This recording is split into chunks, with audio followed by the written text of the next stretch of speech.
సోనియా గాంధీ గారు, రాహుల్ గాంధీ గారు తెలంగాణలో పర్యటిస్తూ ఆంధ్రప్రదేశ్కి హామీలు ఇస్తున్నారని టీఆర్ఎస్ ఆరోపణ. దాని గురించి మీరేమంటారు సత్యం గారు?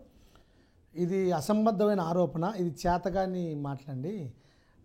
మనము భారతదేశంలో ఉన్నాం. ఇది ఒక ఫెడరల్ వ్యవస్థ మంది భారతదేశం. అన్ని రాష్ట్రాల కలయికే కేంద్రంలో మా జాతీయ పార్టీ. ఇప్పుడు మనము విడిపోయినాక ఆ రోజు తెలంగాణ విడిపోయినప్పుడు తెలంగాణ ఇస్తున్నప్పుడు ఆంధ్ర ప్రజలకు కూడా కొన్ని హామీలు ఇవ్వడం జరిగింది. ఆ రోజు ఇచ్చిన హామీలు భారతీయ జనతా పార్టీ అమలు చేయలేదు కాబట్టి ఆ హామీలు ఖచ్చితంగా మేము అమలు చేస్తాం మళ్ళీ అధికారంలోకి వస్తేనే గుర్తు చేశారు సోనియా గాంధీ. తప్ప కొత్త హామీలు ఏమి ఇవ్వాల.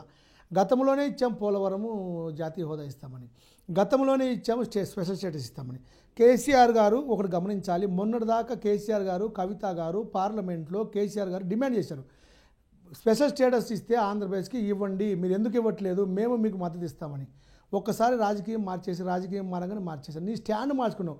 ఒకటే గమనించాలి ప్రజలు, నిమిషానికి రోజులకి స్టాండ్ మార్చుకుంటే కేసీఆర్ లాగా సోనియా గాంధీ గారు కాదు. సోనియా గారు ఎక్కడా కూడా వ్యక్తిగత దోషం చేయదు, ఎక్కడా కూడా వేరే రాష్ట్రాల గురించి కించపరిచే విధంగా మాట్లాడదు. సోనియా గారు కూడా చెప్పింది ఏంటంటే కాంగ్రెస్ పార్టీ ఒక జాతీయ పార్టీ. కాంగ్రెస్ పార్టీ అన్ని రాష్ట్రాలు మంచిగా ఉండాలి, సస్యశ్యామలంగా ఉండాలి, అన్ని రాష్ట్రాల్లో ప్రజలు బ్రహ్మాండంగా ఉండాలని కోరుకునే పార్టీ కాంగ్రెస్ పార్టీ. అందులో భాగంగానే కాంగ్రెస్ పార్టీ ఆంధ్రప్రదేశ్లో కూడా స్పెషల్ స్టేటస్ అమలు చేస్తాము, అది మేము ఇచ్చిన హామీ, పోలవరం ప్రాజెక్ట్ ఇస్తాము, అది మేము ఇచ్చిన హామీ అన్నారు. ఇప్పుడు వీళ్ళు అడుగుతున్నారు ఇంకో మాట కూడా, మాకు తెలంగాణకి ఏమి ఇస్తారు చెప్పండి. తెలంగాణకి ఇంకా బ్రహ్మాండంగా ఇవ్వబోతున్నాం కూడా చెప్పారు. మా మేనిఫెస్టోలో అంశాలన్నీ బ్రహ్మాండంగా ఉన్నాయి.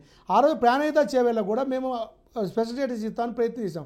కానీ ప్రాణహిత చేవేళ్ళ ప్రాజెక్టుని కుదించి దాన్ని మార్పులు చేసి, దాన్ని మొత్తం సమూలమైన మార్పులు చేసి, ప్లేస్ మార్చేసి, దాన్ని రీషెడ్యూల్ చేసి, రీటెండర్లు పిలిచి దాన్ని మొత్తం అతలాకుతలం చేసి దాన్ని అవినీతిమయమైన ప్రాజెక్టు చేసాం.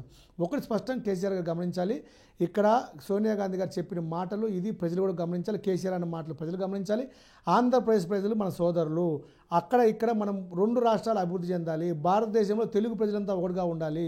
ప్రపంచవ్యాప్తంగా ఉన్న తెలుగు ప్రజలంతా ఈరోజు ప్రపంచమే ఒక గ్లోబల్ విలేజ్ అయిపోయిందండి. ఒక చిన్న కుగ్రామం లెక్క అయిపోయింది. అమెరికాలో ఉన్న ఒక నిమిషంలో మాట్లాడుకుంటున్నాం, ఇంతకుముందులాగా లేదు. ఇలాంటి పరిస్థితుల్లో నా పక్కోడితో ఉండొద్దు, వీడితో ఉండొద్దు, వాడితో ఉండదు, ఈ గొడవలేందండి.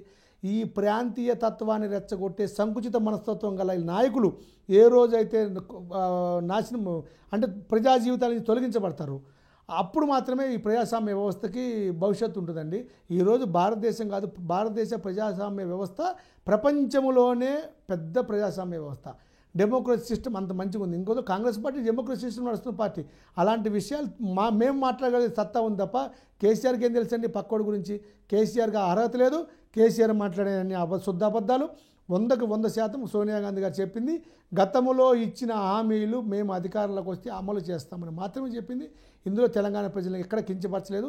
తెలంగాణ ప్రజలకు కూడా రేపు ఏం చేయబోతున్నాం, మా మేనిఫెస్టో ఇచ్చాము. మా మేనిఫెస్టో క్లియర్గా బడుగు బలహీన సామాజిక వర్గాలన్నిటికీ కూడా న్యాయం చేసే విధంగా మేము చేయబోతున్నాం, మేము పరిపాలించబోతున్నాం.